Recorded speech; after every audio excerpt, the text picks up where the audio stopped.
Still pretty spicy. It is spicy. You know, and it's a different spice than... Hey, can never have nice things. If you guys only knew the struggle that was going on making this video. The dog's barking.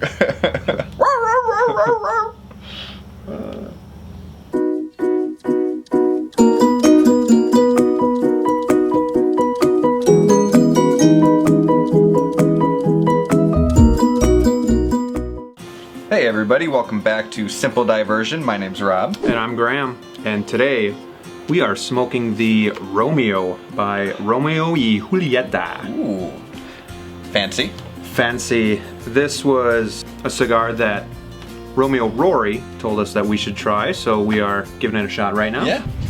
So far, so good. Before we lit it, we went ahead and gave it a sniff.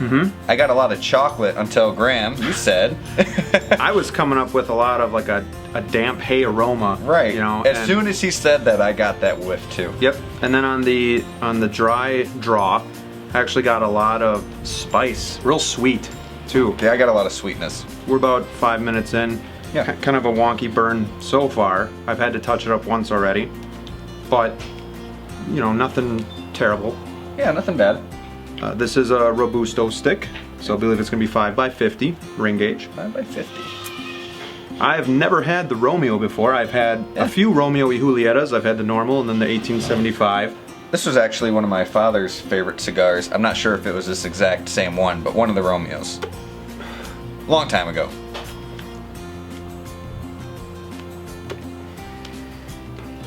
Very sweet, spicy. It is spicy. Dry. The burn is getting a little out of control. Yeah, yours is. Wow. It's got a snug draw as well. Yeah, it does. Not too snug, but I usually like a little bit more, or I should say a little less resistance, but not, I've had a lot worse. I am definitely getting that dryness. Doesn't mean I don't like it. It's definitely different.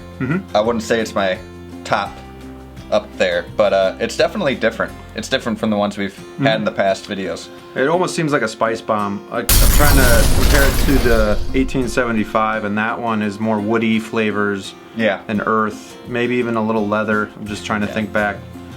Well, with the dryness, it's making me thirsty. So, these pretzels I mean are by making me thirsty. Any of you folks out there NBA fans? Ooh. We are very happy that the Bucks are where they are so far. So if they play tonight, we're going to be rooting them on. Yes. Rob's actually more of a Bulls fan. I am. Bulls are my #1 team. I've liked them since Jordan when I was a kid. My sister was a big fan of the Bulls. Kind of followed them ever since. I'm usually not the regular season kind of guy, but I will watch the playoffs every year. Another team that I like is the San Antonio Spurs. Okay. I lived in San Antonio for 5 years, and I grew a liking to them. So, but you gotta like the Bucks. That's a great organization to like too, is the Spurs. Yeah, but when you say you like the Spurs, living in Wisconsin, a lot of people are like, "Oh, you just like them because they're good." Bandwagon fan. So, hey, quick shout out.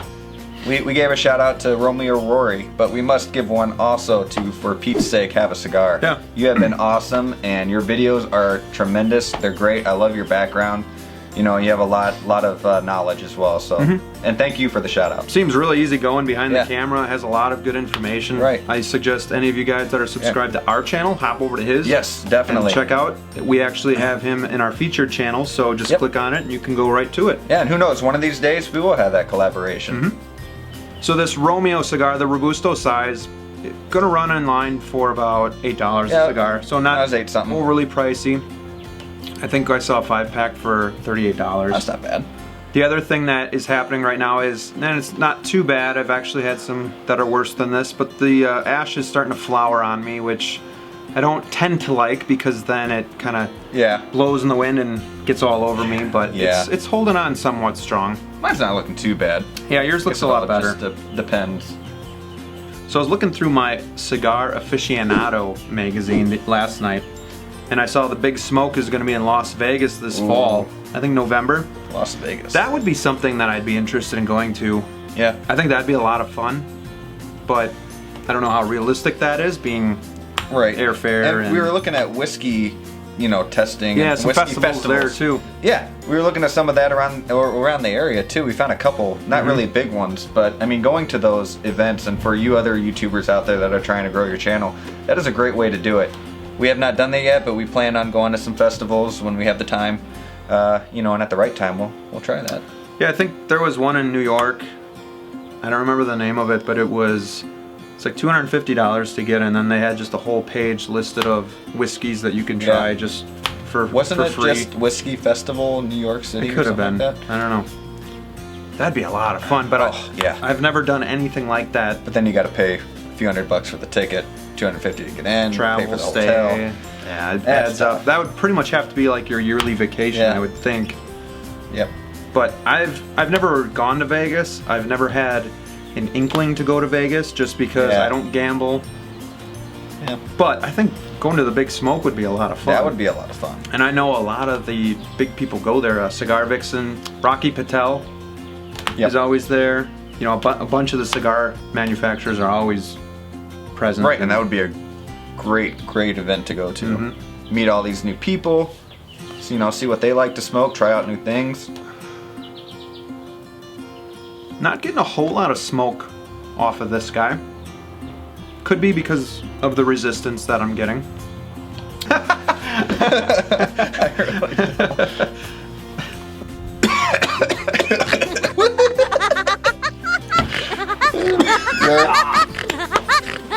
Don't inhale. One just blew in my face.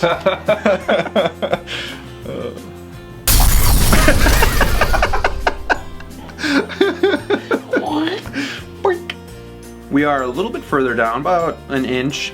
Yeah. Burn line has gotten better. It's corrected itself, so that's great. Yours is looking a lot better. The ash has also gotten a lot better. Just flower, just a little bit at the top, but now it's actually holding on pretty strong, so good stuff there. Construction seems pretty good. The wrapper is actually going to be Ecuador Habano wrapper as well. I didn't mention that before. And I don't remember if I mentioned, but this is a Dominican Republic cigar. Ooh, okay. I do smoke some Dominican Republics, but obviously my favorite that you all know is from Nicaragua. Yeah. How do you say it? Nicaragua. He's getting there. I would say for the price point, it's a pretty good cigar. Yeah. Would you ever go out and buy it again? I think my palate so far, what I'm getting is just a bunch of spice. That's really just dominating my palate right now, is the spice. Alright, a son of a moment. See that? Oh, everybody laugh. Try the double tap 2 seconds ago. I should probably do that too then. I think if I was looking at a Romeo Y Julietta, I would probably go with the 1875 over this one, and that's just because the flavors that I like are the more woody, leathery, earthy flavors. I don't mind some spice, but this right here is just, it's just a whole lot of spice hitting my palate. It is. Sorry, I blew that right in your face. And it could just be this cigar too, but the draw is a bit snug, trying to massage that out a little bit. But Romeo Y Julietta does make fine cigars. Oh yeah. Very well known. Pretty much find them anywhere you go. Yep. We can get them at our local B&Ms. Pretty easy to get. Okay, so we did not do any research on this, but we're just gonna see if we can pair it with some Elijah Craig and just see what that does for the cigar. Yeah. If it takes away from it, if it enhances it, we're gonna find out, because that's what we do, we experiment. It smells good.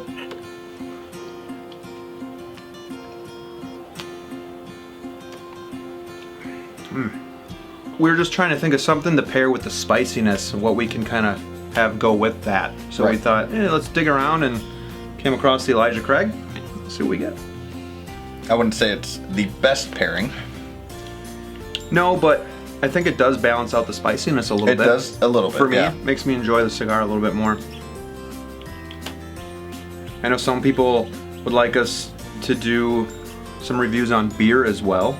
Yeah. I'm all for that, but I will tell you that with beer, and I was a big beer drinker before I got into whiskey. Drink a lot of beer. I was like a beer connoisseur. I would try anything that you put in front of me unless it was like a stout. Yeah. But with beer, all I can do is tell you if I like it or not. I'm not great at picking out certain flavors like I am with... Unless it's meant to be grapefruit or something like that, like Line and Kugel or something like that. But I mean, I'm totally for trying beer and saying, hey, I like this one better than this one. Yeah. Maybe we can do some comparisons. Or, you know what would be fun? Having like a guess which beer. Like blindfold one of us. That is fun. We actually... that would be fun. Like at the retreat. Yeah, we did that at a retreat. That would be cool. Church retreat a couple of years ago. And then watch one of us just really, you know, or bring somebody else in, a guest. And we're both trying to guess. And we make it a game. I think it was tough too because it was like Miller Lite, Bud Light, Corona, Dos Equis. So yeah, but Corona was pretty much the only one I could point out. Yeah, that's easy. Yeah, nothing like drinking a skunk. It does smell like a skunk, or but it's like a burnt it's good eraser. Though. You're like, yeah, I like it. But it tastes good, yeah. The beer that I do drink probably the most often, and a lot of you might not even know this because it's exclusive. Yes. To Wisconsin. And it's Spotted Cow by New Glarus. Yes. Small little town. Yep. Near Madison, Wisconsin. And I've Have been you there been once. There? You have? Yep. Yeah. I've never been there, but I'd love to go. I got there once, and we were going to do a tour, but we got there with 30 minutes to go before they closed, so all we could do was quickly go through the gift shop and then buy some beer. I actually have a bottle. It's like a wine bottle from New Glarus, and it's like a beer wine. Oh. That I have seen those in the store. I haven't even cracked the seal yet. I've had that for a couple of months. I will say I'm enjoying this a little bit more now with the pairing. I am too, actually. It might not be the best pairing, but I'm enjoying it a lot more. Yeah. It's just kind of toned down the in-your-face spice. Definitely. For me. Yeah. And maybe Rory, you can let us know what other flavors you get from it. If you know, maybe he gets something different, because I know he loves this cigar. Yeah. So just as I said, the burn line was getting really good again. Now it's getting wonky. I was noticing that on mine. It's getting pretty crazy. And some of that could be from the cigar shop that we got them from. I've only had them in my humidor for maybe a week. Yeah. You know, so maybe they're not totally acclimated yet. I know a lot of walk-in humidors are not set at the proper you know, percentages. So they say even when you get it from there, take it home, put it in your humidor for a couple weeks just to let it settle for how you like to store yours. So does it matter? Like, okay, so some cigars might be better with a different humidity level than other cigars. The leaf, or no? No, it's really just what you like to smoke your cigars at. Some guys like to do 65%. Okay. Some like to do 70, a little bit higher. Also depends on your climate. Right. You know, people in Arizona, usually you want to go with a lower percentage, because otherwise you take it out and it's just going to crack. Yeah. See, I like the history of the cigars. I like the taste of the cigars. This is the guy who's teaching me a lot about the humidors and all of that. So we're once again, a reminder, we are going to do a video on that once I get a humidor, and he's going to help me fix that up. And a fun show would be just a Q&A that you have about humidors and stuff, because we kind of talked about it the other night. Right. And there's a lot of information that if you're looking to get your first humidor, there's a lot of stuff you need to know. I'll learn with you guys. It's not rocket science or necessarily going to take all your time up, but there's things that you should know before purchasing a humidor. Right. Okay. So this was a Romeo, and once again, we appreciate all your help, all your support. Come again, like and subscribe to our channel, and we will be seeing you soon. See you soon, guys. See you soon.